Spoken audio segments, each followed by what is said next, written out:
Hi, my name is Miriam Burnaby, and I'm a volunteer here at Greenburgh Town Hall.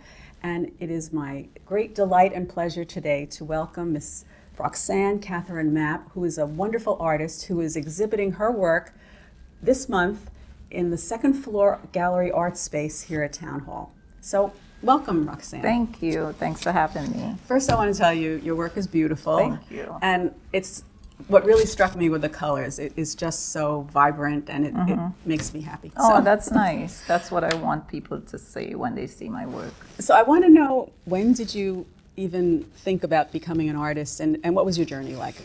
Okay, my journey started in Trinidad and Tobago, where I was born and raised.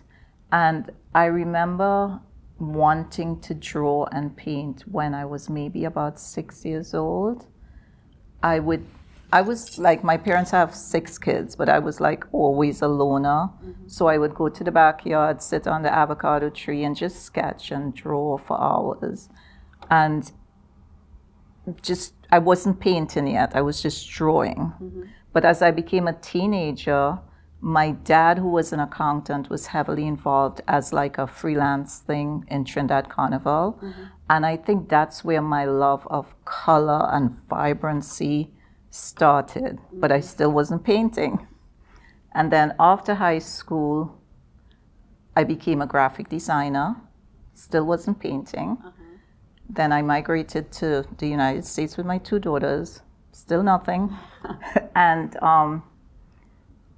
at the New Rochelle Public Library, where I worked as a librarian, I started off as the graphic specialist, still not painting. And as time grew, I missed that person that I was.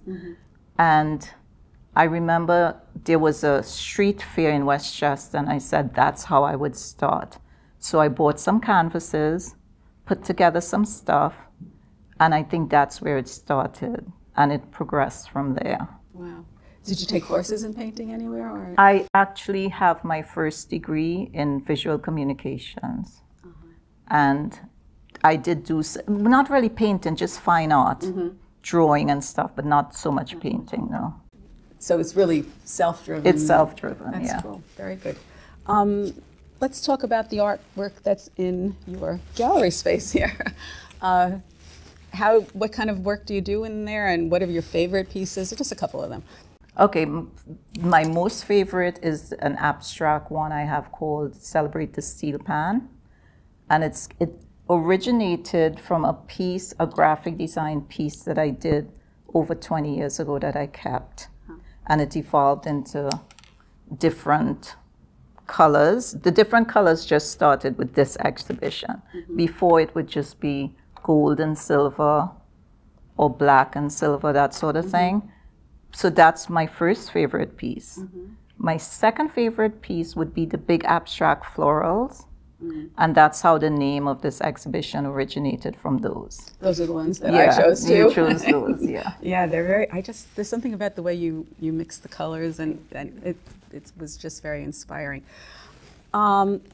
Let's walk through your creative process, like from how do you choose your subject, and how do you go along making your final piece? Okay, I take thousands and thousands of pictures.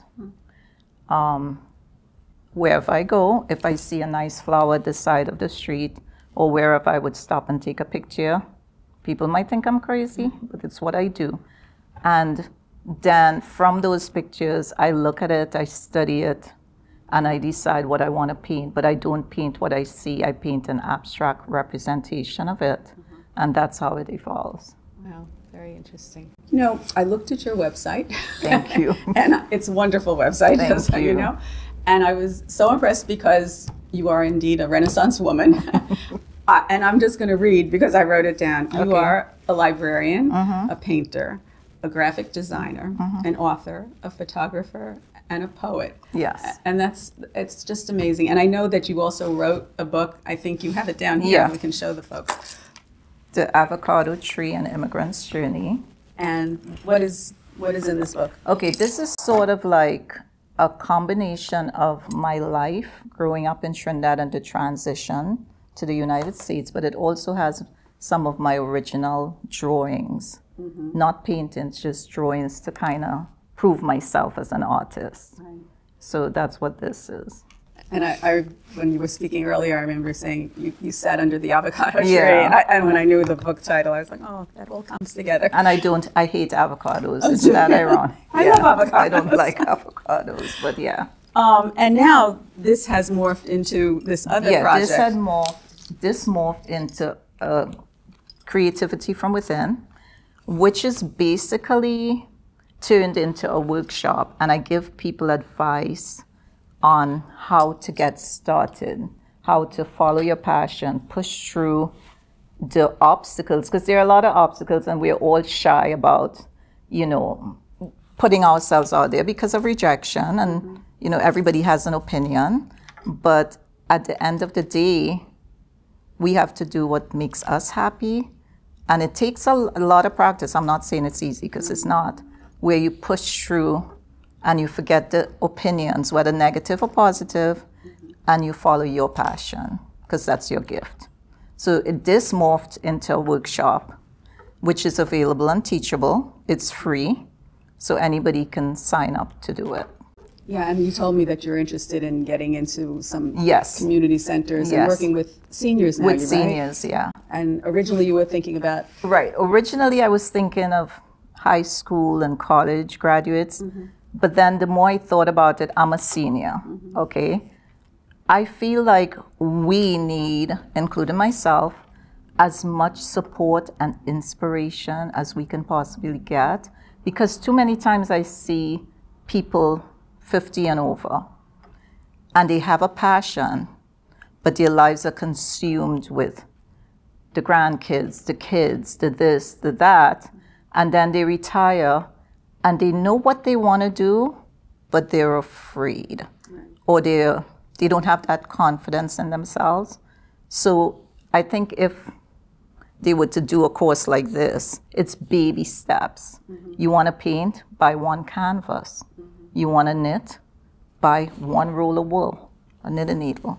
It starts very simple. Right. I love it, and I think that's great that you put it into steps and make it consumable for the public. And in terms of your artwork, how has that evolved over time, and what changes do you see?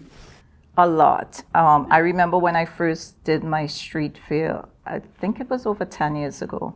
The night before, I cried. I didn't want to go, because I just had art, like anything, beach flowers. And as time went on, I signed up for a lot of webinars, paid and free. And I realized that as an artist, you don't have to do everything. You don't need to do that.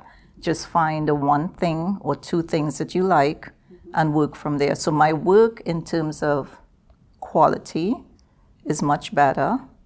Quantity is no longer everything. It's no longer the ocean and the flower and the mountain. No, it's just the flowers and butterflies and the pan, and that's it. Yeah. All right, we're up to my signature question.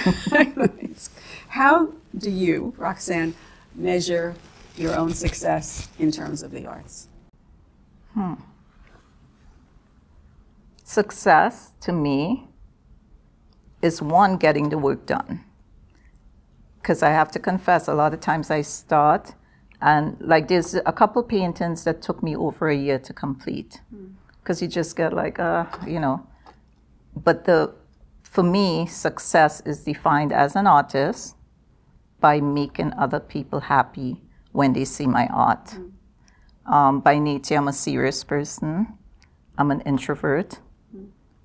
What people see when they first meet me is not really the essence of who I am. And I feel that my art is a true reflection of who I am and how I want people to feel, which is good and happy.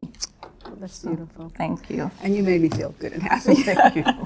So thank you so much You're welcome. for joining us today. Thanks for having me. And a big thank you also to Paul Feiner and Sarah Bracy White, Janelle Wallace, and Terrence Brosnan, our videographer.